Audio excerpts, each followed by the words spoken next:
Good evening, you're tuned into News X and it's time for Mumbai 022 with me, Rinel. First up, the top story.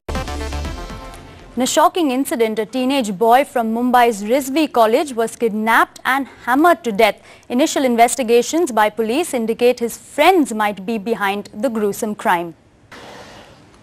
And for more on this story, we have with us here in the studio Dr. Shefali Batra, child psychiatrist. Our correspondent Rona Kotecha also joins us live from Mumbai.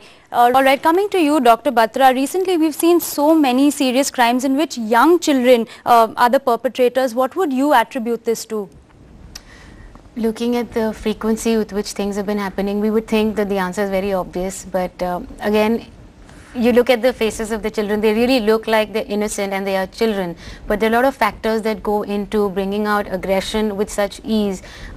There's probably a bit of the genetic makeup, a bit of the environment, the circumstances. For instance, in this case, it looks like they kidnapped and they wanted to ask for a ransom. So everyone wants probably an easy lifestyle with less of effort, so they thought they could just make a quick buck. They thought they could escape out of it easily, and probably even the intent at the start of it is not murder. You know, we call that the biggest crime. Just abducting someone for a bit doesn't seem so big, but it actually leads to murder, which probably wasn't even the intention, because probably they get scared somewhere along the way that, oh, we might just get caught, and again they're naive enough to think that when they commit a murder, they just be fine. Like in this case, they go back to college, they go back to their classroom, and it seems so odd. How can you just be so cold about it? Because they're not terrorists. You know, terrorists are supposed to just commit cold-blooded murders.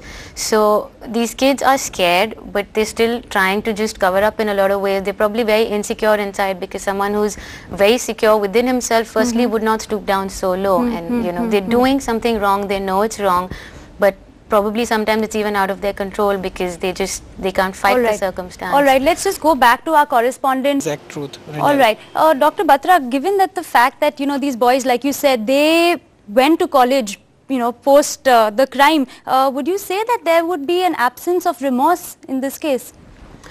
In this case, I mean, considering that we believe that the kids really were innocent, there wasn't like a very major plan, you know, that intent to kill was really not there.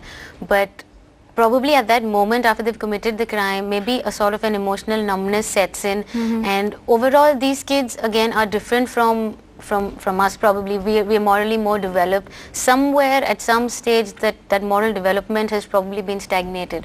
So yes, partly it may be right that there is no remorse, but instantly probably it's the numbing. Probably they think that when they do this, it's still easier, you know, we attend class, and it's one of the main reasons why we won't get caught. So that's probably part of the plan.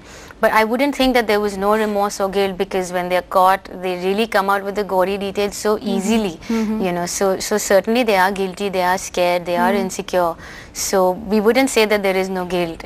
What would you say is the solution to this? Would it mean more parental monitoring, or the educational system to be more of a watchdog, or simply social inclusion?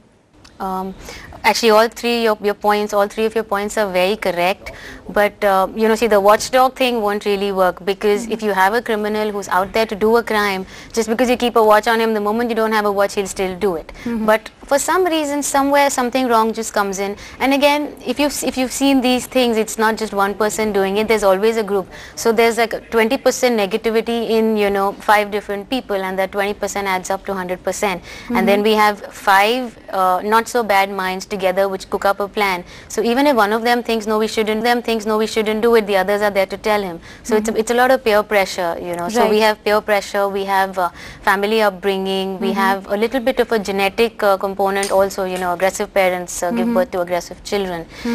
But at the same time, you know, a murderer is not born. Somewhere along the way they turn into murderers. So a lot of these things do come in, yes, and in these cases it's not that these kids were from really low families, or you know, they were not brought up in the slums, and you know, they wanted a break from that. They were pretty normal kids who just landed up just doing this.